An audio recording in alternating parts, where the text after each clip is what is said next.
What were they doing, honey? Digging.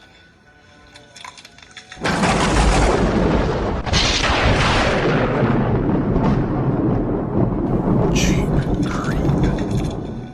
Kind of like grave diggers. Okay, phase one of the shed. So, I think I talked about this in another video. I had a chicken coop loosely built on here with chicken wire and 2x4s. Tore those all out. They laid down OSB underneath the coop, and yeah, it's messy.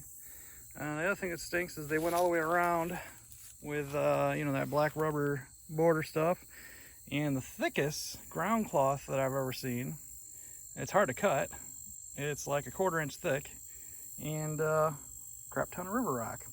So I need to level this. You can't tell, but it goes downhill.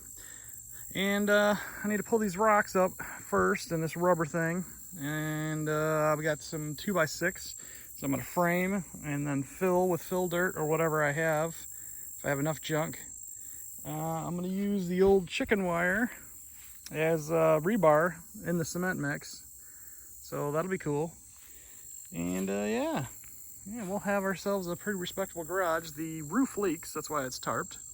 The sides are completely rotten, so I don't feel bad about ripping this thing apart, and it gives me an excuse to make it better. Plan is, we'll see if I stick to it or not.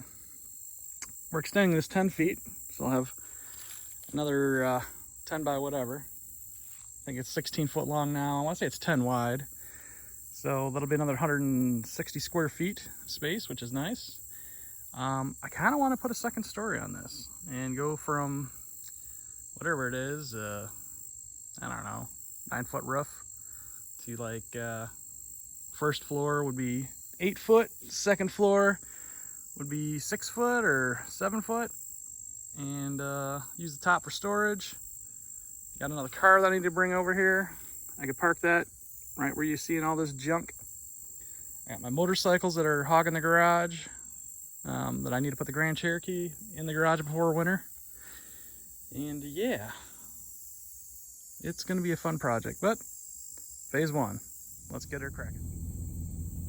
Locked and 4 low.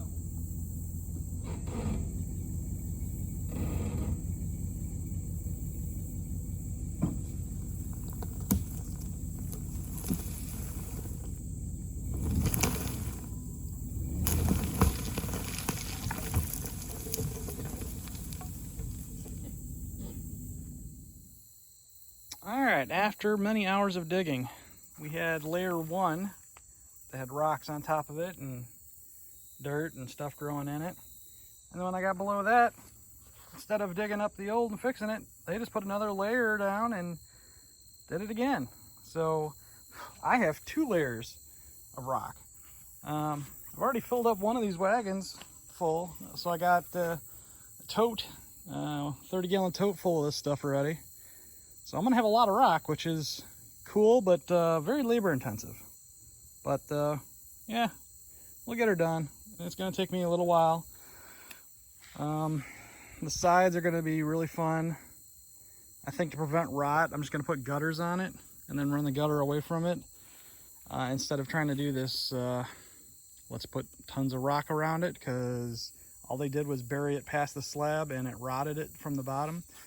I finally found the slab. As you can see right down there, there's a little root growing underneath it. So I got a good 4-inch slab. I'll get this all cleaned up, leveled out, and then pour up against that other slab. And then I'll start deconstructing the back of this. Probably run some 4x4 posts maybe. I don't know yet. I need to think about it. But we'll get her done. Here we go. Tree number 2, 4 low, go slow.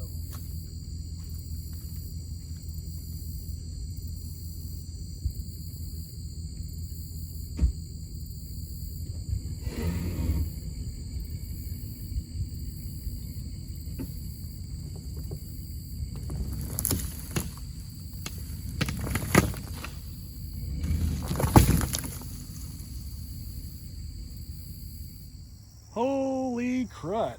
So yeah, tore that tree out, blew stuff everywhere.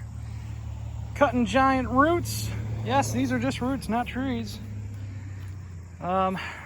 Just to go down, I don't know, 6-8 inches with that 2 layers. 2 whole days basically. More roots.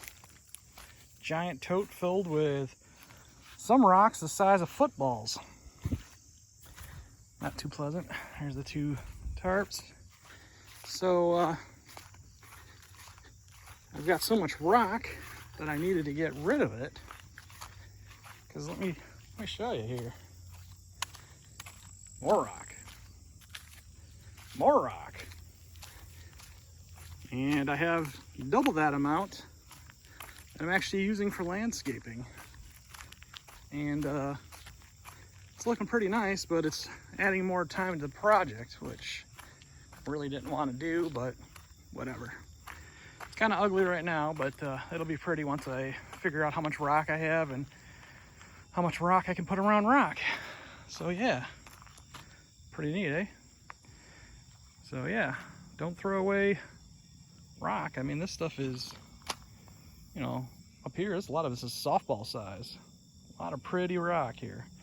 So it's coming along, phase 1. Okay, creepers, time to get some work done. Digging out the shed. It looks like it's a little high and a little low. And I've learned from past experience that if you have any amount of dirt, it's a pain to move. So what do? You go down to your local Home Depot and rent you a skid steer. This is a Geel R105. I think she's got a 1,500 pound capacity, and this will make the job way easy. Alright, so my first objective here is smoothing my path because it's so bumpy that my riding mower won't even go over it very well. So to do that, all you do, it's pretty easy. You get your bucket, face it down. You can see how I've been dragging over here. So there's a little spot of sod right there. Get her down nice and tight. Bring her back. Look at that, like butter. Like butter. Once you got a little bit of a drag, lift your bucket, rotate her out, back her up a little bit. Put the bucket down. Make sure you got the right angle. You want to cut a little bit, but not much. Move forward. Pick up the loose stuff. I'm trying to do this one-handed, which is a little tricky. Or you can just push it.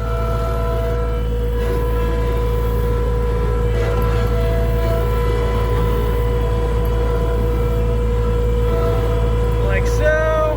Make a turn. There's a good dump pile over here.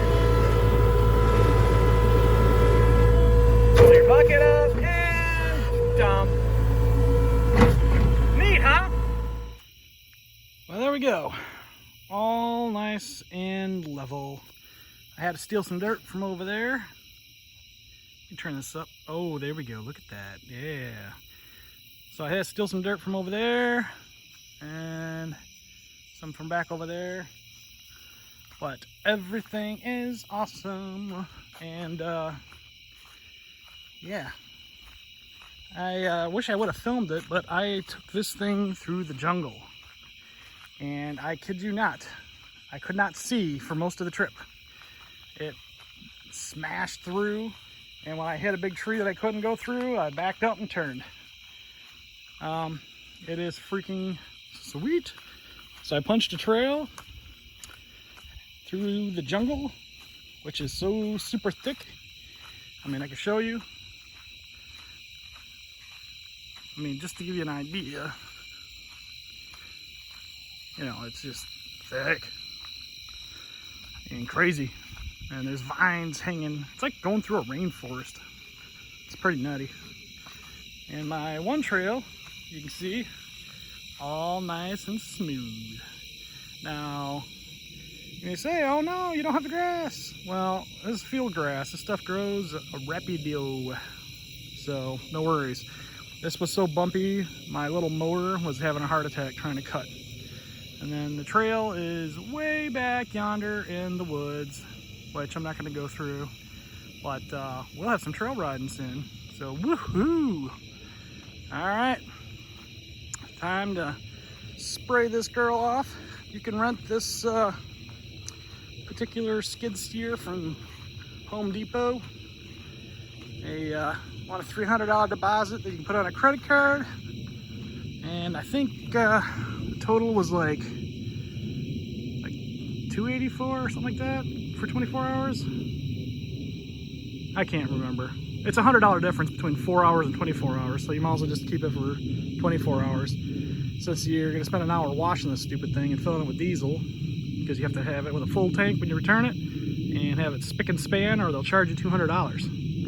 So yeah. But anyway, rock and roll. Phase 1 is almost complete. Once we pour the concrete and I have a slab, we can start Phase 1, Section 2, building the rear. Dun, dun, dun.